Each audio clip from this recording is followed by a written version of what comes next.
Assalamualaikum warahmatullahi wabarakatuh. We are from Group 1. For this group assignment, we will choose retail industry. 5 company we choose is AEON Co. Malaysia Sdn Bhd, Bonia Corporation Berhad, PARKSON Holding Berhad, PAVILION TESCO PLC. Okay, my name is Nurul Hatijah binti Muhammad Jani. I will start with introduction. Retail industry is a industry that directly sell to the customer. It is consists of department store, shopping mall, supermarket and money mall. It different with wholesaler, which is wholesaler is a company sells to the business. But retail is different with the wholesaler, which is wholesaler is a company that make sales product to the business. But retail is a make product and sell product directly to the customer. Retail industry always make sale promotion and customer service play important role. Okay, next I will proceed with credit risk. Credit risk is a risk that the lender or the seller that makes the credit sales cannot get their money because of the default of the borrower or the receivable. This we can see through the average collection period to see whether the receivable able to pay their debt or not. The average collection period is an estimation of day that takes for a company to collect or receive their money from the account receivable. This can be calculated by using the formula of amount of account receivable divided by amount of credit sale and multiplying it with the day in the period, which is 365 days. This average also represents the number of days between the date of credit sale and the payment that received from the receivable. From the graph 1, we can see that Bonia show the good result in the collection of debt from receivable, with the days of collection is not more than 100 days every year from 2012 until 2015. The fastest time to Bonia collect the money is in year 2012, which is 6 days to collect the money, and the longest time to Bonia collect the money is in year 2030, which is 77 to collect. Besides, PARKSON also show the good result in the days for collection, which is decreasing from 143 days in year 2012 to 69 days in year 2040. This show the receivable for Bonia and PARKSON able to pay the money to them. After that, TESCO showed that it has a bad result in the collection of money from the receivable. This is because the date of collection is more than 200 in every year from 2012 until 2050. So it shows that TESCO is not efficiency in the collection of money from the receivable, and the receivable is unable to pay to them immediately. TESCO has high credit risk. My name is Abdulaziz Ibrahim Ismail. I'm a banking student. My metric number is 225226.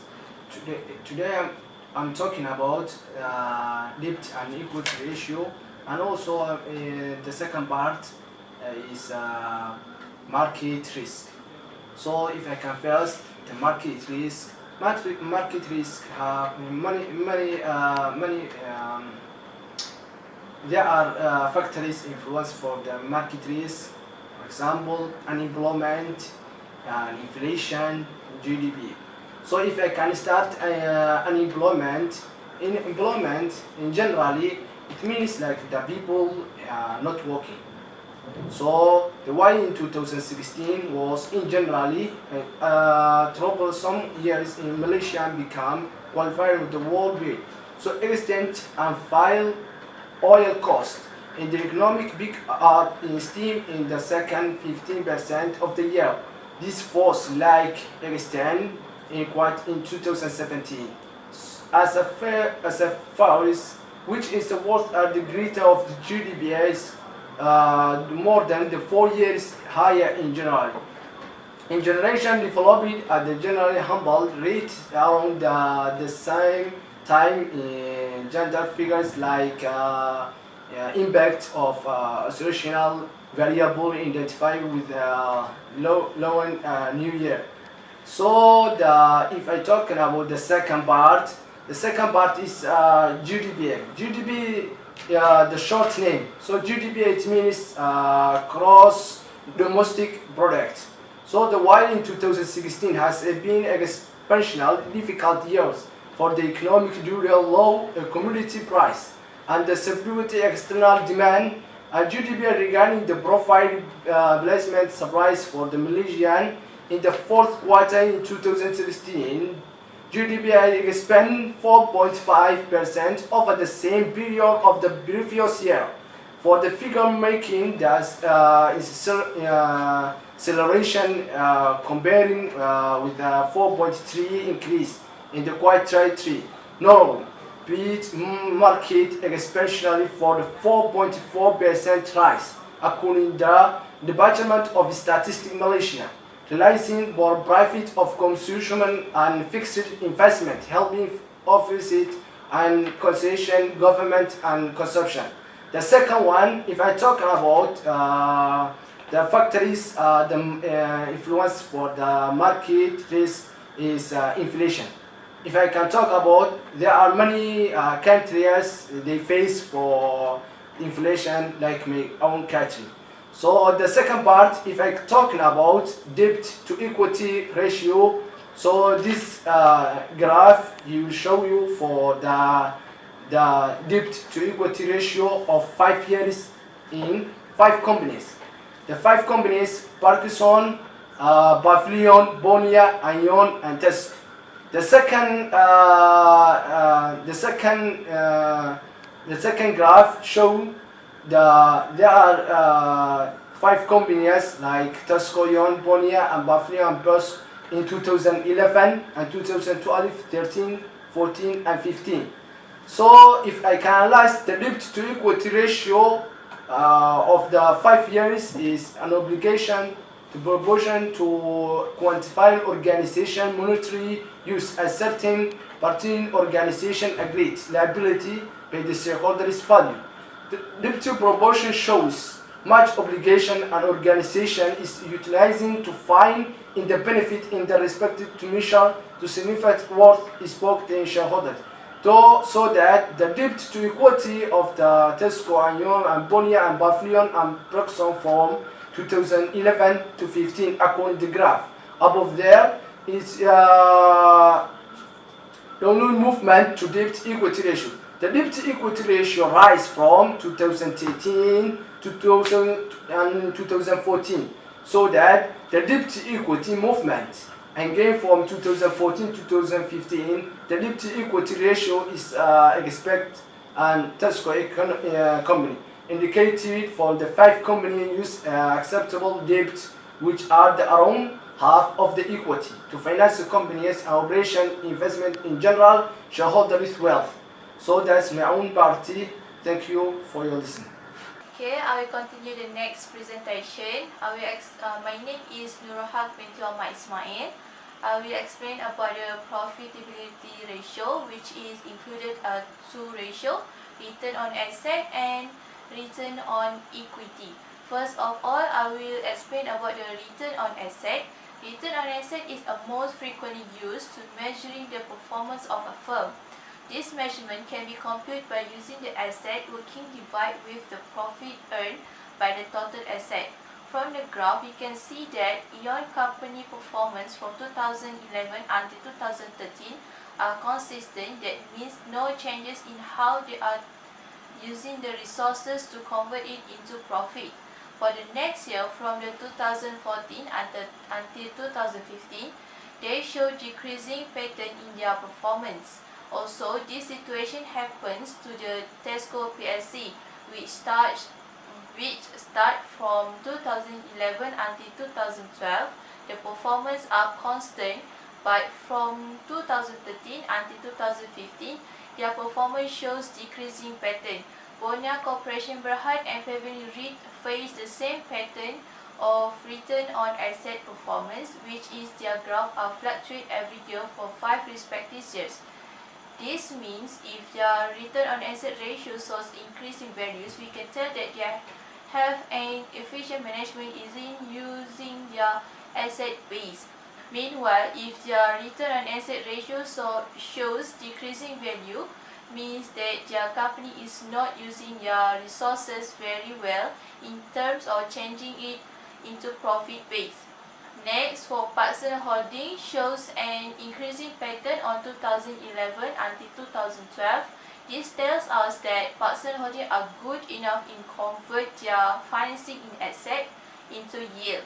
But from 2013 until 2015, the pattern are declined. This is because they are not using their resources well.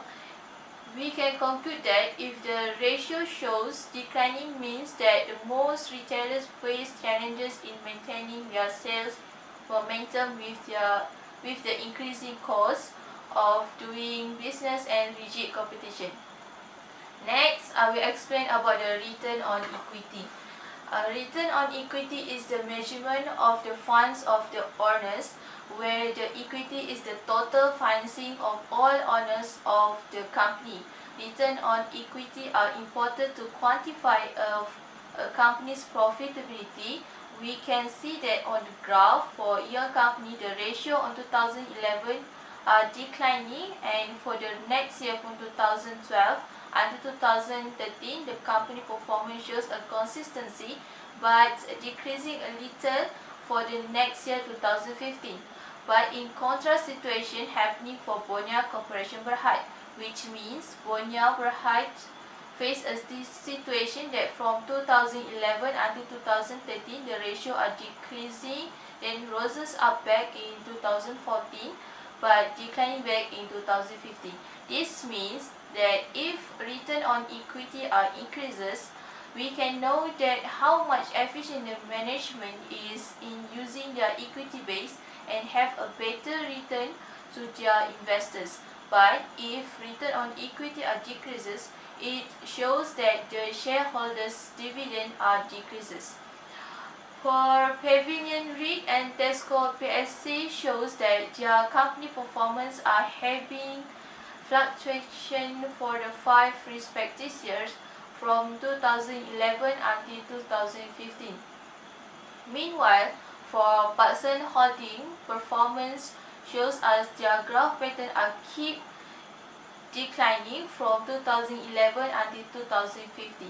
It means that with declining in return on equity, performance can give effects towards shareholders' dividend. This is because with using return on equity measurement, we can see how profitability a company are by match up of to their net profit to their average shareholder equity. My name is Nurhidayah binti Rohan, and now I will proceed with operational risk. And for this risk, we use the operating ratio in order to analyze this risk. Operating ratio is a ratio which is used in order to measure the operational efficiency of a particular company. The efficiency of company's management is measured by comparing the operating expense to the company's net sales. The smaller the ratio, the better it is. This is because once the ratio is small, then the ability for company to generate profit if the revenues are decreasing is greater. Furthermore, the value represented the ratio of revenues that are used for operating expenses. Thus, for this industry, which is retail industry, as you can see from the graph, it shows that TESCO is having an efficiency in operation starting from the year 2012 to 2014, as its operating ratio is decreasing, which indicates that it has efficient operating environment. On the other hand, PARKSON has an increasing operating ratio throughout the 5 years, and this indicates that this company is not having an efficient operating environment. Next, for liquidity risk, we use current ratio in order to analyze this risk. Current ratio is a ratio which measures the ability of a company in order to pay its short-term and long-term obligations. This ratio usually used to make a rough measurement of the financial health of the particular company. For this ratio, it is different from operating ratio. This is because for current ratio, the ratio must be high in order to classify it as a good ratio. Higher ratio indicates that the company is able to pay its obligation, as it has higher proportion of assets compared to the proportion of its liability. For this ratio, Bonia and PARKSON are having good liquidity, since their liquidity ratio is above 1 and below 3. As for liquidity ratio, the higher is the better. However, once the ratio is exceeding 3, then it does not necessarily indicate that a company is in a well-being condition. Furthermore, too high of the ratio is probably shows that the company is not using its current assets efficiently. This can be seen through the liquidity ratio of PAVILION that exceeding the value of 3. Next, as for AEON and TESCO, both of these companies are having a very bad liquidity ratio as their values are below 1. This value of ratio may indicate that the company is unable to pay off its obligation if they can due at that time. Hi, I am Izana Ziha. I will be the last presenter for this group. I will be talk about the discussion. Okay, for descriptive analysis, it can measure and describe the variable central tendency and distribution. From the table, you can see that the return on asset for the 5 years on the retailing industry is in average 7.85%, while the standard deviation is much smaller, which is 4.54%.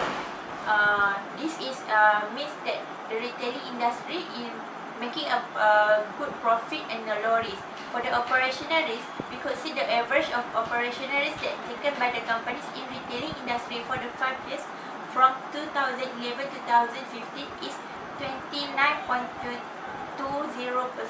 Even though it's a quite high, but it's normal for the retailing industry because we use a lot of human interaction in their daily transaction. Besides, their standard deviation also prove that their operational risk is big in this industry, as they have 4.5% in their standard deviation. For the external factor, we use GDP measure the effect on the profitability. For the table, we can conclude that they face a low risk for the external factor. This is because the standard deviation is lower than the mean, which is 0.45 and 5.3 respectively. This will show the retailing industry good in manage their market risk through the 5 years. Based on the table 2, we could see there are some of variables that show positive relationship with the dependent variable, which is a profitability on asset. The most highest independent variable that show a positive relationship with the profitability on asset is a financial risk with the coefficient estimate 0.513. This shows the higher the financial risk, the higher the industry generate their profit on the asset. This means the more company depend on debt, the higher the business profit. Besides financial risk, there are also another few internal variables that are also positive relationship with the profitability on asset, which is size, return on equity, and liquidity risk. For the external factor, we could see the GDP also shows a positive relationship with the profitability on asset with 0.338 as its coefficient estimate value. This shows that the higher import and export activity in our country, the higher the profit on the asset the retailing industry could get. For the conclusion, we can see the performance of the retailing industry has been declined in these 5 years through 2011 to 2015. This for us, there are three factors that influence the company performance. First is the economic condition. Second is the operational risk, and lastly the illiquid asset. For the economic condition, as we know that nowadays our economic condition is worse. Then it also influence it will impact the retailing industry. So second is the operational risk. We feel that company nowadays do not give the sufficient training to their employees. Thus, the employee do not know how to face the problem when it comes. And lastly, for the liquid asset, we feel that the company do not have a liquid asset sufficiently. So when the economy turn back, they do not have a sufficient asset to back up their company. That's all from us. Thank you.